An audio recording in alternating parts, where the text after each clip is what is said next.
ইরফান, ঘূর্ণিঝড় মোকাবেলায় কি ধরনের প্রস্তুতি রয়েছে?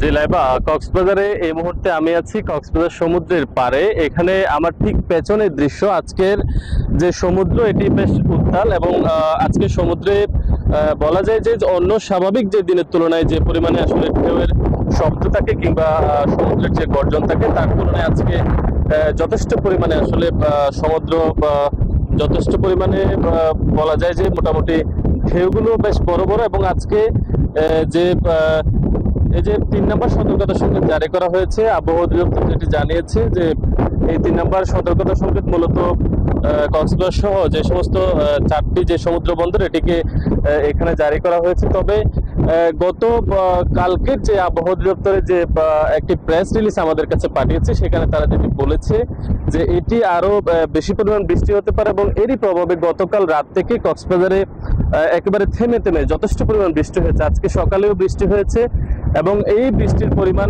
কিছুটা বাড়তে পারে বলে জানিয়েছে। আমরা কক্সবাজারের আবহাওয়া অধিদপ্তরের সাথে কথা বলেছি, তারা আমাদেরকে যেটি জানিয়েছে যে উপকূল জুড়ে যে সমস্ত এলাকাগুলো রয়েছে সেখানে কিছুটা সতর্ক থাকার জন্য তারা আগে থেকে বলেছে এবং এই কারণে জেলা প্রশাসনের পক্ষ থেকে যে পাহাড়ি যে সমস্ত এলাকাগুলো রয়েছে সেখানে আসলে সতর্কতা জারি করা হয়েছে। নিশ্চয়ই আপনি দেখতে পাচ্ছেন যে এই যে সমুদ্রের যে গর্জন এটি অন্য সব দিনের তুলনায় আজকে স্বাভাবিকের তুলনায় একটু বেশি রয়েছে এবং এই গর্জন এবং এটি আরো যে পরিমাণে আসলে ৩ নম্বর যে সতর্কতা সংকেত সেটি আরো বাড়তে পারে এবং এই সতর্কতা সংকেতের কারণে কক্সবাজারের যে উপকূল জুড়ে যে সমস্ত এলাকাগুলো রয়েছে তাদেরকে আসলে সতর্ক থাকার জন্য বলা হয়েছে। এবং এরই ফলে যে আগের যে ঘূর্ণিঝড়গুলোতে যে সমস্ত এলাকাগুলো ক্ষতিগ্রস্ত হয়েছিল সেই সমস্ত এলাকাগুলোতে নিরাপদ অবস্থানে সরে যাওয়ার জন্য জেলা প্রশাসনের পক্ষ থেকে ইতিমধ্যে তাদেরকে জানানো হয়েছে। তো এই ছিল কক্সবাজার থেকে ঘূর্ণিঝড়ের সর্বশেষ আপডেট।